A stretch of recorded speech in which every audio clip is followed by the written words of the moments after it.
আসসালামু আলাইকুম গাইস, তোমাদের সবাইকে নতুন একটি ভিডিওতে স্বাগতম। আজকেও আমরা ত্রিকোণমিতি সম্বন্ধে আলোচনা করব। তো চলো ত্রিকোণমিতি সম্বন্ধে আমরা অঙ্কগুলো সমাধান করি। আমার এই অঙ্কগুলো তোমরা যদি ভালোভাবে পার্ট বাই পার্ট সমাধান করো, ইনশাআল্লাহ তোমরা ত্রিকোণমিতিতে বস হয়ে যাবে। চলো আমরা প্রথম থেকে সমাধান করি। এখানে একের ক নাম্বারটা আগে আমরা সমাধান করব। দেখো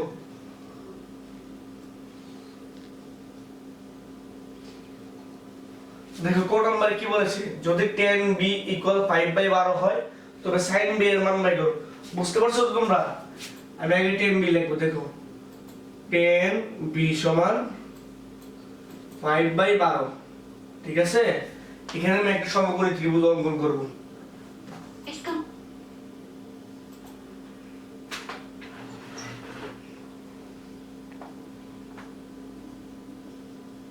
বুঝতে পারছো? এখানে আমরা tan b সমান কি জানো? লম্ব বাই ভূমি, লম্ব 5 ভূমি 12।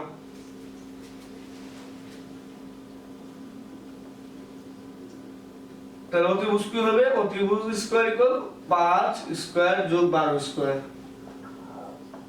সমান 25 144 169, উত্তর হবে 13। তাহলে কত পেলাম? 13।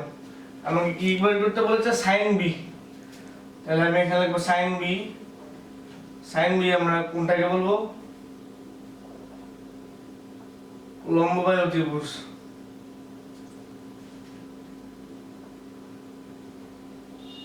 লম্ব হলো এখানে 5, অতিভুজ হলো এখানে 13। বুঝতে পারছো?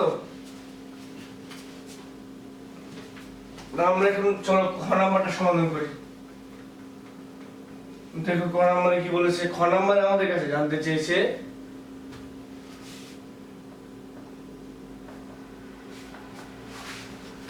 প্রমাণ করো যে x² - y² ভাগ √xy = 4। দেখো এই স্টাইলের অঙ্ক কিন্তু আমরা আগেও সমাধান করেছিলাম, জাস্ট হালকা একটু ঘুরাই দিছি। দেখো আমি এখানে আগে সমীকরণটা বসাই, x² - y²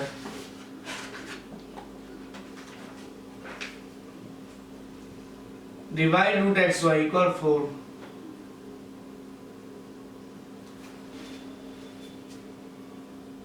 তো দেখো x² - y² ভাগ √xy = 4।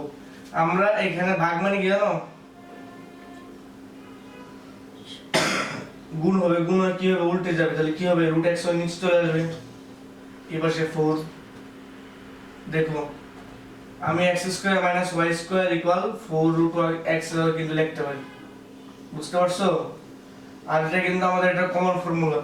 এই ফর্মুলা দিয়ে কিন্তু অনেক অঙ্ক পরীক্ষায় আসবে, ইনশাআল্লাহ সামনে আসবে। তোমরা দেখে রাখো ভালো করে। তোমাদের বিভিন্ন যে স্কুলের পরীক্ষাগুলো হয়, সেই পরীক্ষাগুলো তো এখান থেকে অঙ্ক দিবেই দিবে, হালকা একটু জাস্ট ঘুরাই দিবে। দেখছো? এইটা হলো মেইন ফর্মুলা। জাস্ট দেখো দুটো লাইন একটু বাড়ায় দিস তোমাদেরকে বোকা বানানোর জন্য। দেখো খ নাম্বারটা আমরা করি, এটাই করব, জাস্ট তোমাদেরকে আগে বুঝিয়ে দিলাম হালকা। তাহলে আমরা আগে কি করব? x² - y² এটা বসাবো। আমরা দেখো বসাই। x এর মান কত? tan p + sin p, tan p + sin p, ঠিক আছে? আর এই পাশে কত? -tan p - sin p, আর এই পাশে হলো ভাগ √xy। দেখো ভালো করে। আমরা কিন্তু জানি x + y² - x - y² = 4xy। বুঝতে পারছো? তাহলে এখানে 4xy, x y, এখানে x কোনটা? এটা x আর এটা y। তাহলে কি হবে? 4 tan p * sin p। বুঝতে পারছো? একবারে কিন্তু সোজা অঙ্ক, একবারে সোজা অঙ্ক, কোনো কঠিন না। দেখো এখান থেকে আমি রুট লিখতে হলো, রুট। তারপর নিচে লিখব tan p tan² p * sin² p। দেখো তো দেখি এখানে আমরা কি স্কয়ার রুট কাটাকাটি যায় কিনা? হ্যাঁ তাই তো, স্কয়ার রুট কাটাকাটি যায়, তাহলে কি আগের মতো বসে যাবে, মানে আগেরটা নিচেরটা প্রায় সেম, দুটোই কি, কোনো ভিন্ন নাই। বুঝতে পারছো? এখানে স্কয়ার রুট কোনো ভিন্ন নাই, জাস্ট আমি অঙ্ক সমাধানের জন্য নতুন একটা টার্ম বেছে নিলাম, tan স্কয়ার p।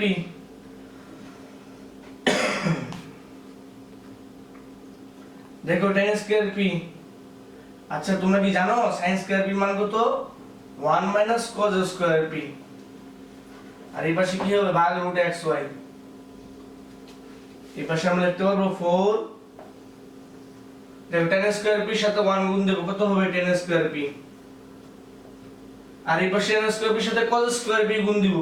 আচ্ছা আমরা tan স্কয়ার p কাকে ভাঙায় ফেলে দিলে কি হবে, sin square p by cos square p into cos square p। বুঝতে পারছো? cos স্কয়ার p কাটা, থাকবে কি 4 root tan square p minus sin square p।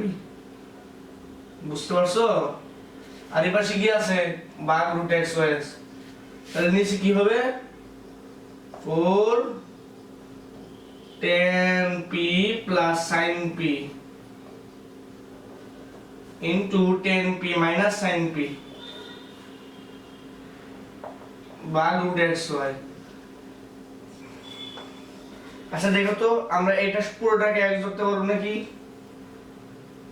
আমরা এখানে ভাগ রুট xy বলছে, এখানে কিন্তু আমরা পুরোটাকে x বলতে পারবো, আর এই পুরোটাকে y বলতে পারবো। এই যে উপরে লেখা আছে কিন্তু x সমান tan p plus sin p, তাই আমরা কি বসাবো এখানে, 4 রুট xy, এবার সেটা হলো ভাগ রুট xy। দেখো এখানে রুট xy দিয়ে xy ভাগ করব, কি থাকবে তাহলে, থাকবে শুধু 4।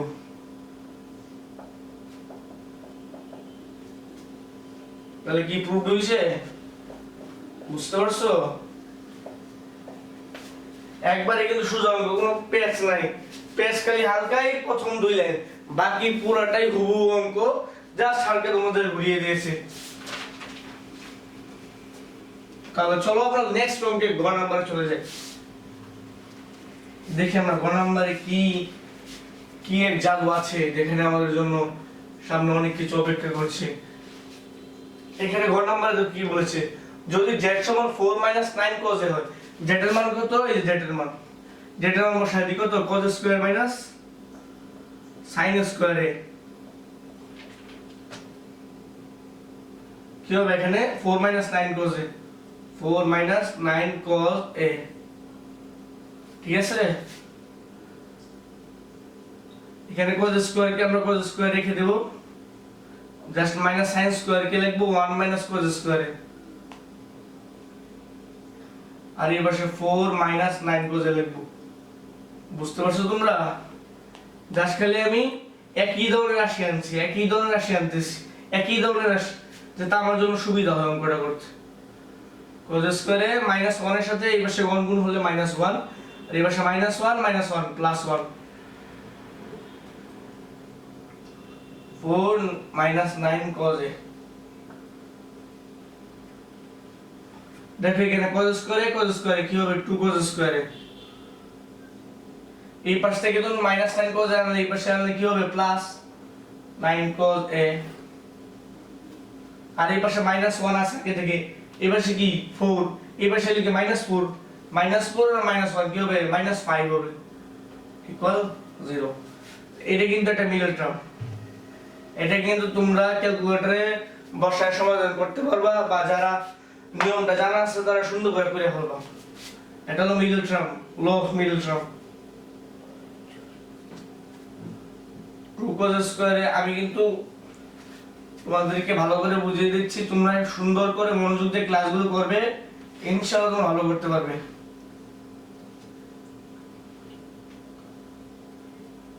তোমরা এইগুলো যখন আমি ক্লাসগুলো করাই, তোমরা যখন এগুলো পোস্ট করে, ভিডিওটা পোস্ট করে তোমরা আস্তে আস্তে করে নোট করে নেবে। বুঝতে পারছো? তো দেখো আমি এখানে কমন নিচ্ছি, 2 cos a কমন নিলাম, থাকবে cos a প্লাস 5, আর এই পাশে যদি আমি কমন নিই -1 থেকে cos a প্লাস 5 সমান 0। তাহলে আমার কি আসবে, দুইটা রাশি আসবে, কি আসবে, একটা 2 cos a minus 1 আর একটা আসবে cos a plus 5 সমান 0। বুঝতে পারছো? এবার সামনে লিখবো কি হয়,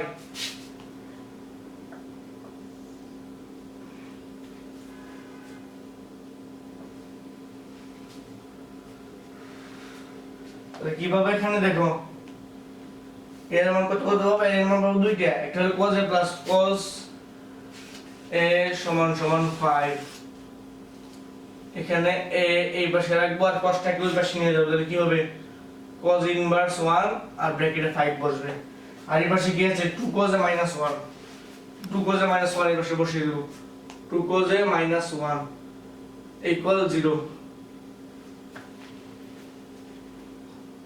এই পাশে 1 নিয়ে যাব আর 2 এই পাশে গুণে আছে, ওই পাশে গেলে কি হবে, ভাগই হবে, cos a আর এই পাশে আমরা 1 ভাগ 2 দিয়ে দেব, তাহলে cos a কত ডিগ্রির মান হাফ, cos 60 ডিগ্রির মান হলো হাফ, cos কাটা আমরা এর মান কত পেলাম 60 ডিগ্রি, একটা এর মান পেলাম আর এই যে এই পাশে আরেকটা এর মান, এটা তোমরা ক্যালকুলেটরে বসাই দিবা, cos ইনভার্স 1 ব্র্যাকেটে 5 দিবা, এখানে ডিগ্রি মানটা চলে আসবে, আর এখানে এর মান কত পাইছি আমরা 60 ডিগ্রি পাইছি, এই যে দুইটাই আনসার। কারণ এখানে কোনো শর্ত কিন্তু আমাদের দেওয়া নাই, যদি আমাদের শর্ত দেওয়া থাকতো তাহলে দ্বারা এখানে একটা শর্ত দেওয়া আছে, এই যে এখানে বলছে এ সূক্ষ্ম গুণ, তাহলে এখানে যদি cos ইনভার্স 5 এর মানটা যদি সূক্ষ্ম গুণ আসে তাহলে এটা উত্তর হবে না, উত্তর হবে না, এখানে কিন্তু একটা মান সূক্ষ্ম গুণ আসছে তাই এটা সূক্ষ্ম গুণ, তাই এটা এর মানটা সঠিক, কিন্তু আরেকটা মান যেটা আছে এর মানটা এই জায়গায় যদি সূক্ষ্ম গুণ না আসে অর্থাৎ 90 ডিগ্রি থেকে বেশি আসে তাহলে সেটা স্থূল গুণ, তাহলে এটা উত্তর হবে না। বুঝতে পারছো? তাহলে আমরা চলো পরের অঙ্কটা করি। তোমরা এই ক্লাসটা মনোযোগ দিয়ে দেখবে, ইনশাআল্লাহ তোমরা উপকৃত হবে।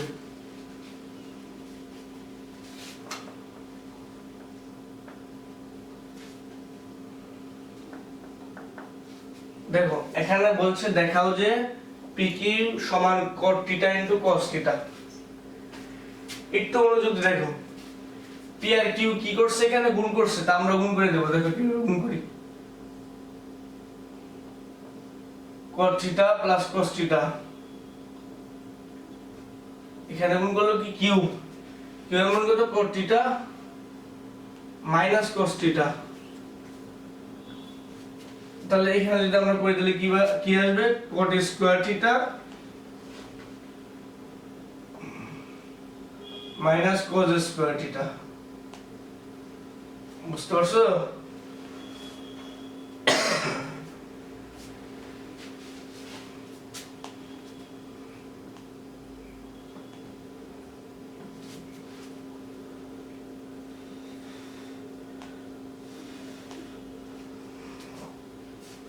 এখানে দেখো আমরা কি করি, আমরা এখানে cos স্কয়ার কি বলতে পারি আর cot স্কয়ার কি বলতে পারি। cot স্কয়ার বলতে sec স্কয়ার মানে tan স্কয়ার, আর বলতে পারি sec স্কয়ার মানে cosec square minus cot square. ঠিক আছে, cosec square minus cot square আমরা এখানে লিখতে পারি, আমরা এখানে কমন নিতে পারি। দেখো কিভাবে কমন নিই, এখানে cot স্কয়ার θ, এখানে মাইনাস cos স্কয়ার θ। ঠিক আছে, আমরা কমনটা এমন ভাবে নিব যাতে আমাদের কোনো সমস্যা না হয়।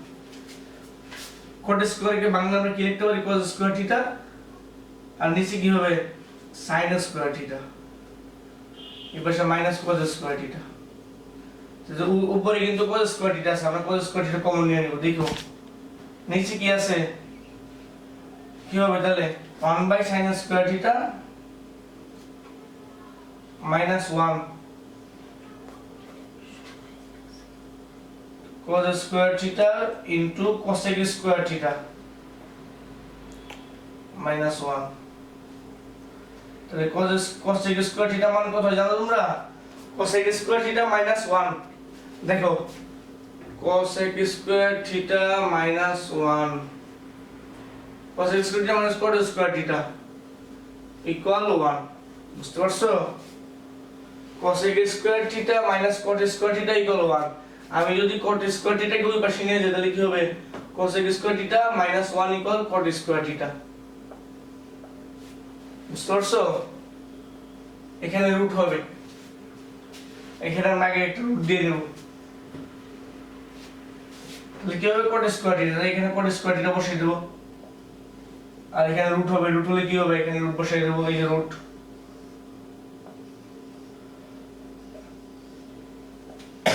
দেখো রুট দিয়ে এখন স্কয়ার আর রুট কাটা যাবে, তাহলে কি থাকবে cos theta into cot theta.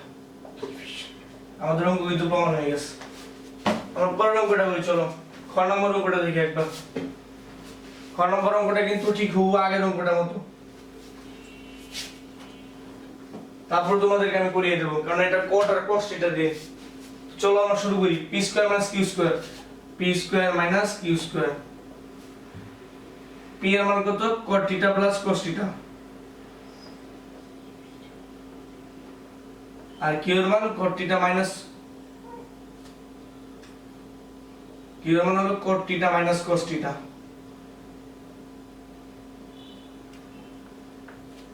উপরে স্কয়ার, তাহলে কি হবে a plus b whole square minus a minus b whole square সমান কি 4ab। 4ab এর মান হলো cot থিটা, cos থিটা হলো b এর মান, 4 cot theta into cos theta. বুঝতে পারছো? এখানে আমি ঠিক আগের formula, same formula, cot theta into cos theta, আমরা জাস্ট খালি স্কয়ার দিয়ে দিব, কারণ স্কয়ার আর রুট ক্যান্সেল দিলে কি আগের মতো এসে যাবে। অঙ্ক কিন্তু আমরা জাস্ট টেকনিক্যালি সমাধান করব। এখানে cos cot থিটা মান খালি গুণ দিয়ে দিব। তোমরা মনে রাখবা সব সময় এই পরে যে মানে পরে যে কোসাইনটা থাকে বা পরে যে অংশটা থাকে, পরে যে কোণের মানটা থাকে, সেটাকে তোমরা মানটা বসায় দিও। মানে এখানে cos স্কয়ার থিটা, এখানে sin স্কয়ার থিটা থাকে, তাহলে sin স্কয়ার থিটা মানটা বসাইবা। যেহেতু এখানে cos স্কয়ার থিটা আছে, তাহলে cos স্কয়ার থিটা মানটা বসাবো। কি হবে 1 মাইনাস sin স্কয়ার থিটা। দেখো এখানে কিন্তু cot স্কয়ার থিটা বসায় দিলাম, আর এই পাশে কি cot square theta minus sin square theta.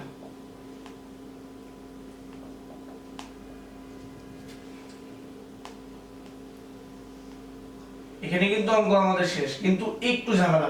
এখানে cot স্কয়ার থিটা মান আমরা বসাই দিই, কি হবে cos square theta by sin square theta, আর এই পাশে গুণ কি sin square theta.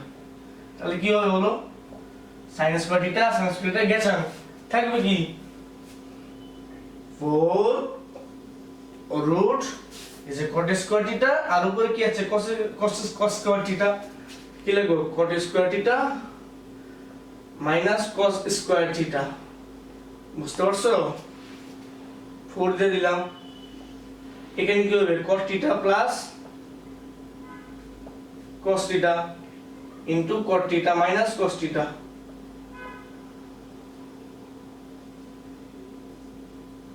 Four root P Q. দেখছো অঙ্ক কিন্তু আমাদের শেষ, প্রুভড। অঙ্ক কিন্তু একবারে সোজা, এগুলো অঙ্ক কিন্তু তোমরা একবারে পানির মতো সোজা, তোমরা চেষ্টা করলেই পারবে। তোমরা যদি এই ভিডিওটা একবার পোস্ট করে তোমরা সুন্দর করে অঙ্কটা তোমরা খাতায় নোট করে নাও, দরকার হলে 4-5 বার করবা, ইনশাআল্লাহ এই অঙ্ক মুখস্থ হতে বাধ্য। চলো পরে ঘ নাম্বারটা দেখি। ভাইয়া এগুলো বারবারই পরীক্ষায় আসছে, বারবার পরীক্ষায় রিপিট হচ্ছে, আর এগুলো রিপিট হবেই। প্রশ্ন যেমনই হোক, তোমার বইয়ের বাড়ি থেকে প্রশ্ন করতে পারে না, আর বইয়ের ভিতর থেকে প্রশ্ন করলে এখান থেকে ইনশাআল্লাহ করবি তারা।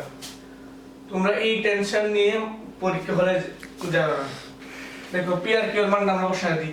পি এর মান কত, এটা, কিউ এর মান কত, এটা, cot theta plus cos theta, আর নিচে কি cot theta minus cos theta. তোমরা এইরকম অঙ্কে একটা জিনিস সবচেয়ে বেশি খেয়াল রাখবে, যখন বলবে এইরকম একটা সেটআপ দেওয়া আছে আর পরে বলছে থিটার মান বের করো, তোমরা সরাসরি যোজন বিয়োজন করে দিও, তাহলে অঙ্ক শেষ। এই অঙ্ক 3 লাইনে শেষ হয়ে যাবে। যোজন বিয়োজন করো। যোজন বিয়োজন কি, প্রথম অংশটা বসবে, নিচের অংশটা জাস্ট খালি উপরে বসে যাবে, একবার যোগ হিসেবে বসবে আর আরেকবার বিয়োগ হিসেবে বসবে। তাহলে আমি আগে একবার যোগ হিসেবে বসাই, cot theta plus cos theta, যোগ হিসেবে বসালে কি হবে cot theta minus cos theta. বুঝতে পারছো তোমরা? এই যে এটা অংশ, এটা অংশ, আর নিচের অংশটা কি বিয়োগ হবে, cot theta plus cos theta minus cot theta plus cos theta. এখন তোমরা বলবে ভাই এটা কি হলো, দেখো তো ভাইয়া, এখানে আমি কি বলেছিলাম, এখানে কিন্তু মাইনাস চিহ্ন থাকবে, তাহলে এটা কি আগে আগে রূপ না? আমি যাকে বলেছিলাম নিচেরটা ঠিক নিচের জায়গায় বসে যাবে, এই যে বসছে বসছে। আচ্ছা দেখো তো এখানে ব্র্যাকেট আছে না, তাহলে এখানে প্লাস আছে, প্লাসে মাইনাসে কি হবে মাইনাস, আর এখানে কি ছিল মাইনাস, মাইনাস মাইনাসে প্লাস। ঠিক এইভাবে এই পাশেও যোজন বিয়োজন হবে, কি হবে তাহলে 2 + √3 আর নিচেরটা বসে যাবে 2 - √3। ঠিক তেমনি আবার এখন বিয়োগ করা হবে 2 + √3 - 2 + √3। বুঝতে পারছো তোমরা? এখানে √3 কাটা, এখানে 2 আর 2 কাটা, আর এই পাশে কি কাটা যায় cot θ cot θ কাটা, এই পাশে cos θ আর cos θ কাটা, থাকে কি 2 cot θ / 2 cos θ, 2 আর 2 কাটা।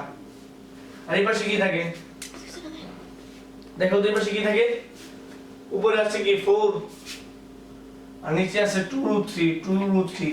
তো এই যে এখানে কি হবে 2 দিয়ে আমি 4 কে কাটে দেব, কি থাকবে 2√3 থাকবে, 2/√3। তাহলে এখানে দেখো, এখানে cot θ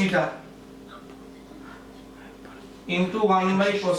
দেখো এখানে আমি তোমাদেরকে সহজ একটা জিনিস শিখাই দিই, cot θ কি cos θ / sin θ। তাহলে cos θ কি নিচে আছে, তাহলে আমি নিচে রেখে দেব সাইডে, কি হবে cos θ নিচে রাখলে কি হবে 1/cos θ রাখবো, 1/cos θ। এখানে cos θ কাটা, থাকবে কি 2/√3 আর এই পাশে থাকবে কি 1/sin θ, 1/sin θ, আর এই পাশে হবে 2/√3। তো 1/sin θ সমান কত জানো তোমরা? 1/sin θ হলো cosec θ, আর 2/√3 এটা cosec θ কত ডিগ্রি মান জানো? এটা হলো cosec 60 ডিগ্রির মান। তাহলে cosec আর cosec কাটা, থাকবে কি θ, θ ইকুয়াল কত 60 ডিগ্রি। দেখছো কত সোজা অঙ্ক।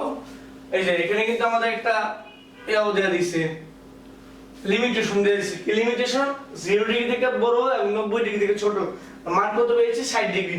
তাহলে কি এর মধ্যে পড়েছে, এই রেঞ্জের মধ্যে কিন্তু আমার 60 ডিগ্রির মান পড়েছে। তাহলে কি অঙ্কটা সঠিক না ভুল? অবশ্যই আমার এখানেও প্রমাণিত হয়ে গেছে অঙ্ক সঠিক, ইনশাআল্লাহ অঙ্ক সঠিক। তোমরা এই সিস্টেমে করবে, ইনশাআল্লাহ তোমাদের নাম্বার কেউ কাটতে পারবে না, আমি তোমাদেরকে গ্যারান্টি দিলাম। তোমরা এই অঙ্কগুলো সুন্দর করে পোস্ট করে খাতায় নোট করে নেবে। আমি কিন্তু প্রত্যেকটা ক্লাসেই প্রত্যেকটা চ্যাপ্টারে আমি ত্রিকোণমিতি চ্যাপ্টার নিয়ে বলতে শুরু করেছি। তো আমি এই চ্যাপ্টারে অনেকগুলো অলরেডি ক্লাস করেছি, যে ক্লাসগুলো করেছি সেগুলো তোমরা আমার চ্যানেলে ঢুকলে পেয়ে যাবে, এবং তোমরা সেগুলো ভালোভাবে নোট করবে। ইনশাআল্লাহ তোমরা ত্রিকোণমিতি চ্যাপ্টার কোনো ব্যাপারই না। তো সামনে তোমরা কোন চ্যাপ্টারের সম্বন্ধে আমার কাছে ভিডিও চাও তা তোমরা কমেন্টে জানাবে ইনশাআল্লাহ। আজকের মতো এই পর্যন্ত, আসসালামু আলাইকুম।